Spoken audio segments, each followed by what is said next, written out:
आप आज भी रे ऑप्टिक्स के क्वेश्चन को वही पुराने बेसिक एलसीएम मेथड से करते हैं और आप प्लस माइनस में गड़बड़ी करते हैं।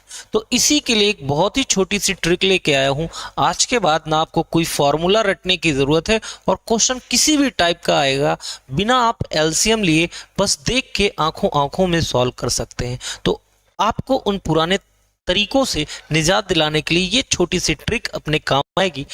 तो छोटी सी ट्रिक क्या है कि जब दूरियां होती हैं तो मजबूरियां होती हैं। फॉर्मूला है मजबूरी यानी कि स्मॉल एम मैग्निफिकेशन का फोकल लेंथ अपॉन ऑब्जेक्ट की डिस्टेंस। बस हम इन दोनों की दूरियों को देखेंगे। बस ध्यान इतना देना है कि यहाँ पर जो हम दूरी लेने वाले हैं वो फोकल लेंथ से ऑब्जेक्ट की डिस्टेंस लेने वाले हैं।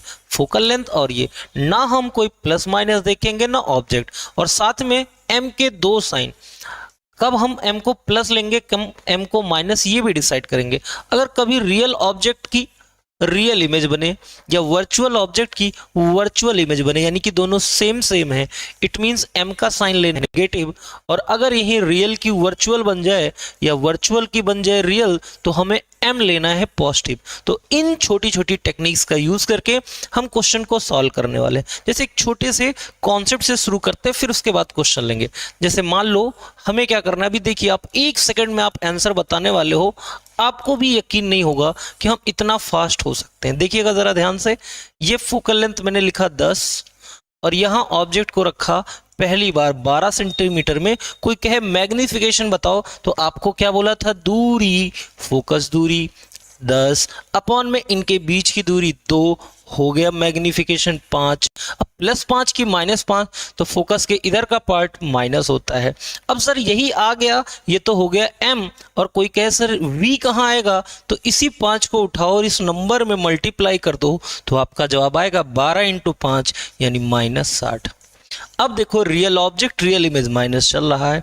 कल को मान लो यही नंबर उसने 15 कर दिया, तो हमें कुछ नहीं करना है। बताओ क्या था फॉर्मूला, फोकस दूरी अपॉन ऑब्जेक्ट की दूरी। फोकस दूरी कितना 10, ऑब्जेक्ट की दूरी 15 - 10 5। आंसर आ गया सर 2, मैग्निफिकेशन हो गया -2। अब आपसे पूछे इमेज कहाँ बनेगा, इसी 2 को उठाओ और इस 15 में मल्टीप्लाई कर दो, इमेज बनेगी 30 पर। आ जाइए जरा इधर और आगे बढ़ते हैं, 20 पर चले गए।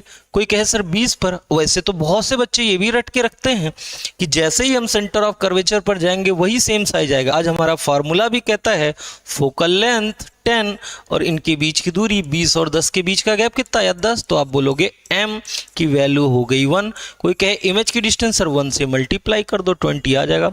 एक और स्टेप देखते हैं और आपसे उम्मीद करते हैं कि आप इसे बताओगे। जैसे मान लो मैंने रख दिया 30 सेंटीमीटर, तो अगेन आपसे पूछूं मैग्निफिकेशन, तो मन में चलना चाहिए। फोकल लेंथ 10, यहाँ 30, यहाँ 10, बीच का गैप 20।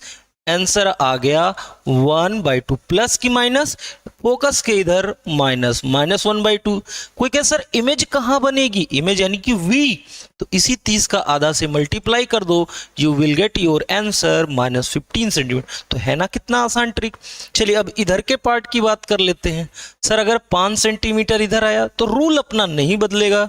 रूल क्या था सर, रूल ये था कि फोकल लेंथ अपॉन इनके बीच का गैप 5, लेकिन अब फोकस के इधर चल रहे हैं तो m माइनस नहीं बल्कि प्लस। तो कॉनकेव में है तो फोकल के इधर m माइनस रहेगा और इसके इधर m प्लस रहेगा। तो आपका आंसर आ गया है सर 10/5। अगेन बोलोगे 2 प्लस है तो इट मींस उसी साइड इमेज बनेगी, 2 गुना दूर बनेगी। कितना दूर सर, 5 × 2 10। प्लस है ना तो उधर जाना पड़ेगा, ये आ जाएगा। अब आइए क्वेश्चंस पे हम लोग इन्हीं बातों को अप्लाई करके सीखते हैं।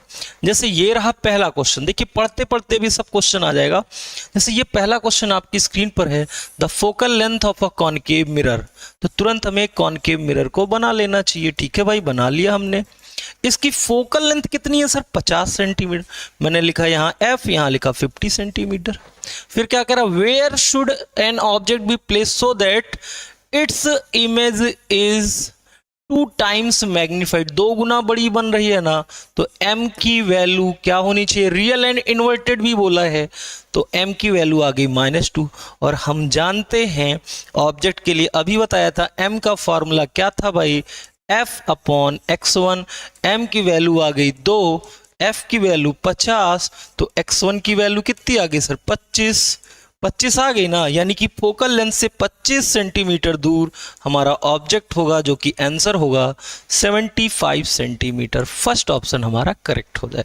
देखिए हमने कहीं कोई एलसीएम नहीं लिखा, हमने ये भी नहीं रटा कि मिरर में प्लस होता था फॉर्मूला कि माइनस होता था, कि बटे सटे किए और फॉर्मूले से आंसर लाए। बस सिंपल सी टेक्निक और आंसर आपके सामने होगा। जैसे एक क्वेश्चन और, अभी धीरे धीरे आपको वो बातें समझ में आनी चल गई। उसने कहा हाँ m के दो मतलब आप समझे, m का मतलब उतना गुना और उतना दूर, बोला 2 गुना तो 2 गुना दूर 2 गुना बड़ा, ठीक है।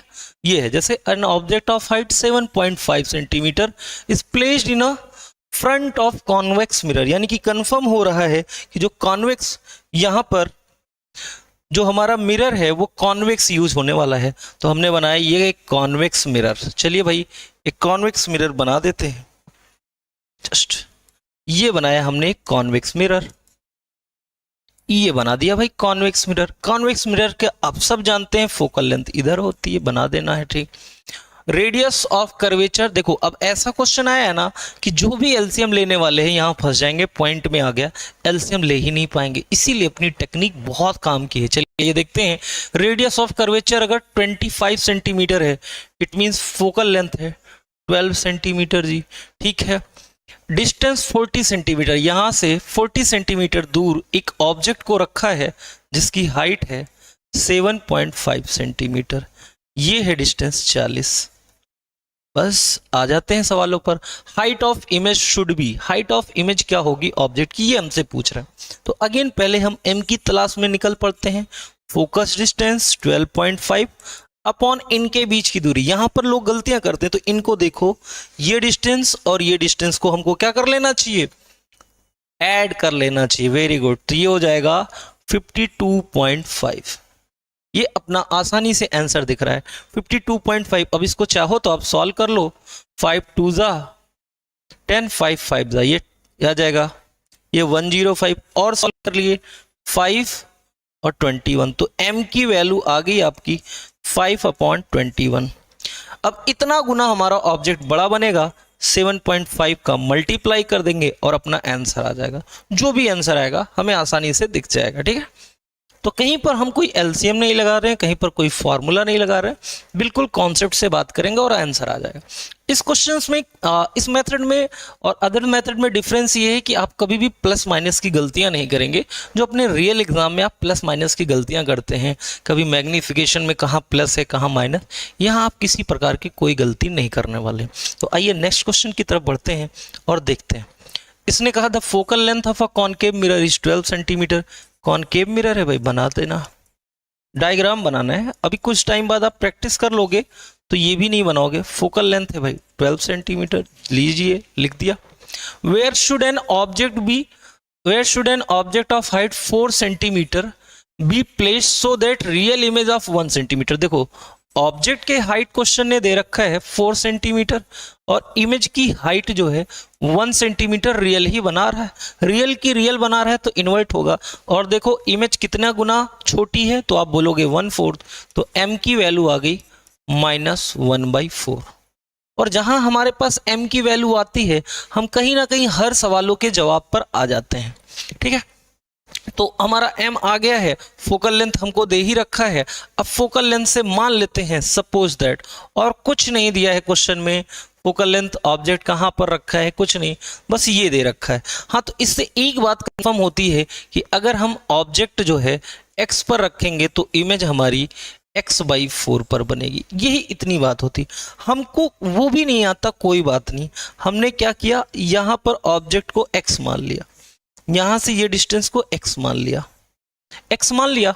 अब फिर से रूल क्या था, दूरी अपॉन फोकस दूरी अपॉन दूरी इक्वल्स टू मैग्निफिकेशन। तो आप देखोगे x की वैल्यू क्या आ गई 48 सेंटीमीटर। x की वैल्यू 48 आई तो इससे 48 जाएंगे, हमारा आंसर क्या आ जाएगा भाई 60 सेंटीमीटर, आसानी से आ जाएगा। अगेन कहीं कोई एलसीएम नहीं। अगर फॉर्मूला रटना भी पड़ रहा है जिसमें साइन की भी जरूरत नहीं, तो सिंपल वही मजबूरी इक्वल्स टू फोकस दूरी अपॉन ऑब्जेक्ट की दूरी। बस सिंपल सा फार्मूला, बस ध्यान देना ये जो दूरी है वो हम फोकस से ले रहे हैं, कहीं कोई प्लस माइनस की गलती नहीं होगी, कहीं कोई एलसीएम। आप जो भी तरीके जानते हैं उस तरीके से इन क्वेश्चंस को सॉल्व करके देखिए, आपको लगेगा कि आपके काफ़ी टाइम सेव हो रहा है। और क्वेश्चंस की प्रैक्टिस करते हैं और देखते हैं कि कैसे हमारे क्वेश्चंस और आसान बनेंगे। जैसे ये क्वेश्चन है, an object is lying at a distance 90 centimetre from a concave mirror of focal length. अब देखो क्वेश्चंस आपके बहुत आसानी से बन जाएंगे।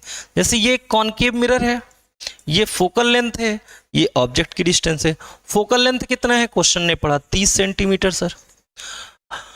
ऑब्जेक्ट की डिस्टेंस कितनी है सर, 90 सेंटीमीटर। अब अगर समझदार होंगे तो अब धीरे धीरे आपको आंसर दिखने लगा होगा। फोकल लेंथ 30, मन में ही चले कैलकुलेशन, 30 इनके बीच का गैप 60, तो आप बोलोगे m की वैल्यू -1/2। m आ गया भाई अपना मैग्नीफ -1/2। अब इसने पूछा है position and nature of image. Position के लिए इस -1/2 का इसमें मल्टीप्लाई कर दोगे तो -45 सेंटीमीटर बनेगा। -45 सेंटीमीटर बन रहा है और ये आधा है, m की वैल्यू 1 से छोटी है, इट मीन्स जो इमेज है हमारी वो छोटी बनेगी। तो यहाँ पर -45 सेंटीमीटर यहाँ है और स्मॉलर देन ऑब्जेक्ट भी बोल रहा है, ये भी आ गया। तो कहने का मतलब अगर इतनी बातों का आप ख्याल रखें तो एक एक छोटी छोटी बातों से भी हम क्वेश्चंस के कंक्लूजन्स पर जा सकते हैं बिना किसी परेशानी के। नहीं तो आपके डाटा अगर अच्छे नंबर आ जाते हैं ना, मतलब अच्छा कैलकुलेशन आ जाता है, फिर एलसीएम में बहुत दिक्कत होती है। स्पेशली रे ऑप्टिक्स में बच्चों का जो सबसे बड़ा कन्फ्यूजन है वो साइन कन्वेंशन को लेके होता है, फार्मूले को लेके होता है। जो अच्छे क्वेश्चन बनते हैं, जैसे पिछले के 2 क्वेश्चन, जब मैग्निफिकेशन बोलता है ना तो बच्चा 2 बार फार्मूला लगाता है।